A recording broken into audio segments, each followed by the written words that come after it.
Hello বন্ধুরা, good afternoon, welcome my channel. আমি রঞ্জনা। কেমন আছো সবাই? আশা করি সবাই খুব ভালো আছো। আমি তো খুব ভালো আছি। আজকে আমি তোমাদের সাথে শেয়ার করব পটল আর মুগের দই। তো যদি ভালো লাগে লাইক, কমেন্ট, শেয়ার আর সাবস্ক্রাইব করতে বলবো না, ঠিক আছে? চলো রেসিপিটা দেখা যাক। বন্ধুরা, প্রথমে আলু পটলটাকে ভালোভাবে কেটে নেব। কেটে ধুয়ে নিয়েছি। কড়াই তেল বসিয়ে আলু, পটল আর মুগ ডালটাকে ভালো করে ধুয়ে কষিয়ে নেব। ভালোভাবে নাড়াচাড়া করে কষিয়ে নেব, দিয়ে এটা উঠিয়ে রেখে দেবো।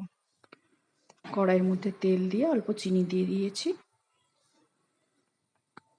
এবার আদা জিরা বাটা, ধনে বাটা দিয়ে দিয়েছি। তেলের ওপরে একটু হলুদ দিলে মশলাটা ছিটাবে না। ভালো করে নাড়াচাড়া করে নেব। এবার যে যেমন লঙ্কা খায় সেই মতো একটু লঙ্কা দিয়ে দেবে। অল্প জল দিয়ে দেব। মশলাটা একটু লেগে যাচ্ছে, অল্প জল দিয়ে দেব। ভালোভাবে কষিয়ে নেব মশলাটা, যাতে আদার গন্ধটা না থাকে।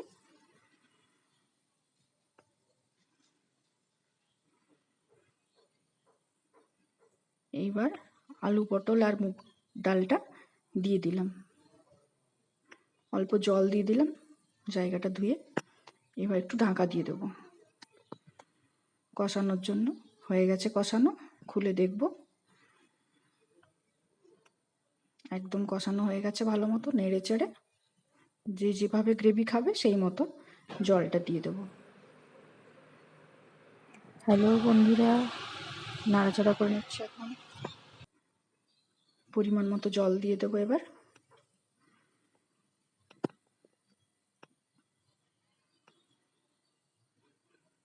জল দেওয়া হয়ে গেল। এবার যে যেই মতো লবণ খেতে পছন্দ করে সেই মতো পরিমাণ মতো লবণটাও অ্যাড করে দেবো।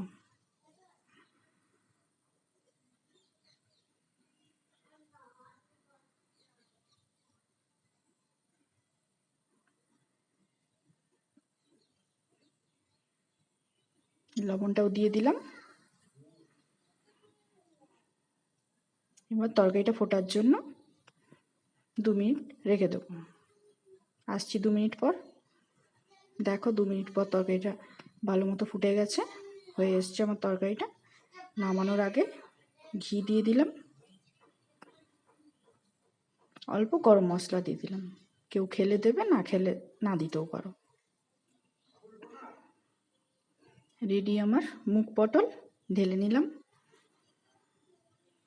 এটা তোমরা ভাতের সাথেও খেতে পারো, রুটির সাথেও খেতে পারো। বন্ধুরা কমেন্ট করে জানাবে কেমন হয়েছে খেতে।